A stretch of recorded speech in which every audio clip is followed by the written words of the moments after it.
Hello everybody, my name is David. Thank you for watching today.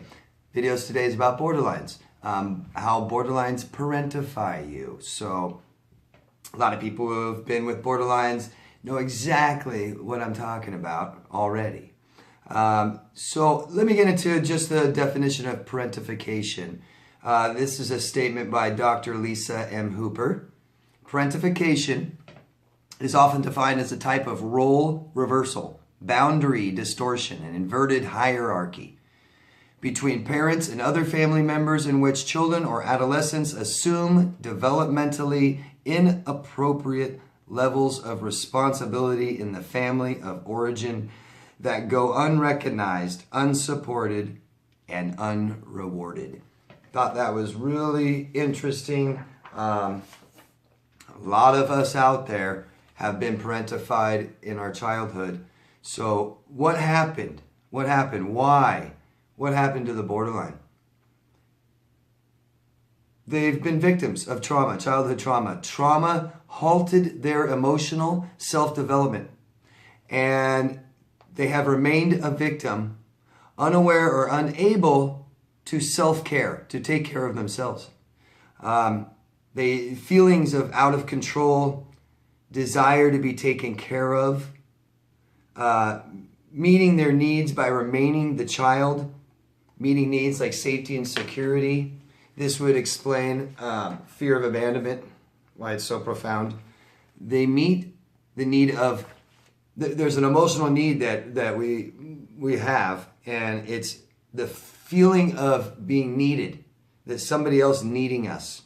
So what they do to meet this need is they meet this need by shifting self-responsibilities to the closest person, to the person closest, the intimate person.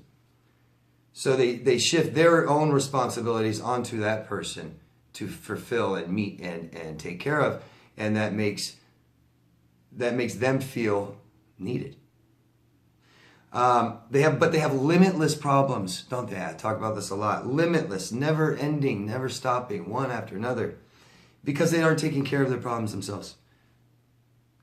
Things like self-inflicted health problems. They have health problems that are self-inflicted by maybe addictions, right? Alcoholism, drug addiction, food, self-harming, self-sabotaging.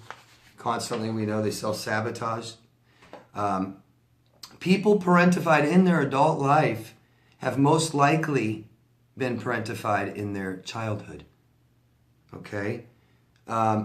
Taking care of our parents, because maybe our parents were alcoholics or drug addicts. Maybe they had eating disorders and different kinds of disorders. Physically sick, ill, terminally ill, handicapped. And taking care of our siblings because of all those reasons. Same reasons.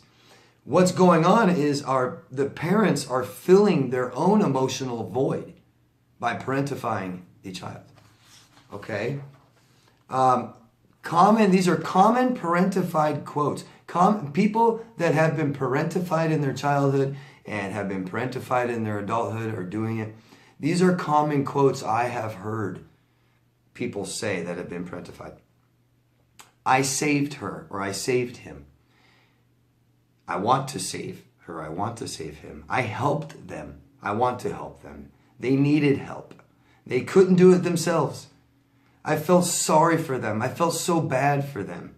I always do it for them. I always do it. I know it's weird, but they like it when I do it for them.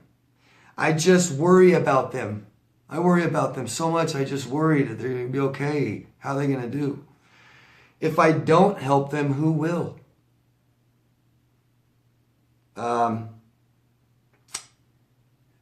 But they were abused. They were abused as children. Common quote, we take care of people. We feel sorry for people. We allow them to do things because they were abused as children. What needs to happen in a relationship, people? And what's going wrong here? The problem with being parentified in an intimate relationship is not having your needs met. Okay? And there's no reciprocation. I've spoken about this before. in relationships, there needs to be somewhat of a balanced reciprocation. Somewhat. It can't just all be one-sided. And if you've been parentified as a child, taking care of your parents, taking care of your siblings, taking care of yourself, that will become normal. That's normal. Whatever normal is, and normal is whatever we experienced. Our experience, our childhood is normal. And if that is your normal, you accept it, okay? You accept that. And many of us will accept the caretaker role and be the emotional caretaker for everyone in our lives, especially the intimate partner, intimate relationships, okay? And that makes us perfect borderline targets, perfect targets for borderlines, people with borderline personality disorder. That's what they need. They need that person that will easily accept the role of the emotional caretaker and has accepted it their whole life. Okay? So I hope, and I know that makes sense to anyone who has been intimate with a borderline. You have to accept that role. You have to take that role on. And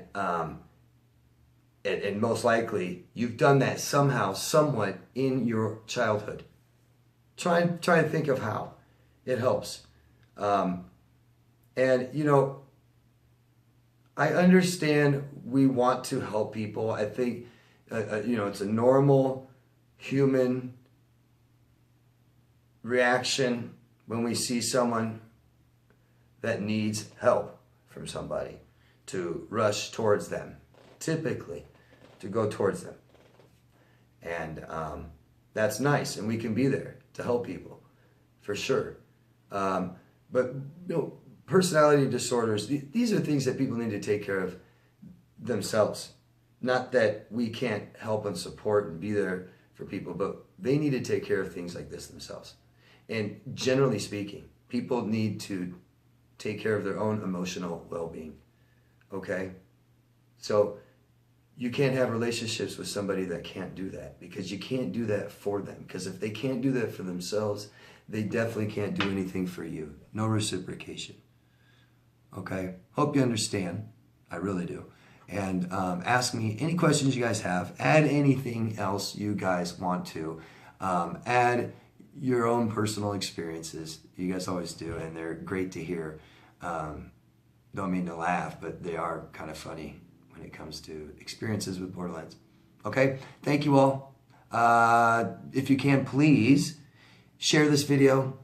Promote this video, help this video, support it by voting up or down and commenting. Share it where you can on social medias, your forums and groups and things like that. Okay? Thank you all. Love yourself first. We'll see you again. Bye-bye.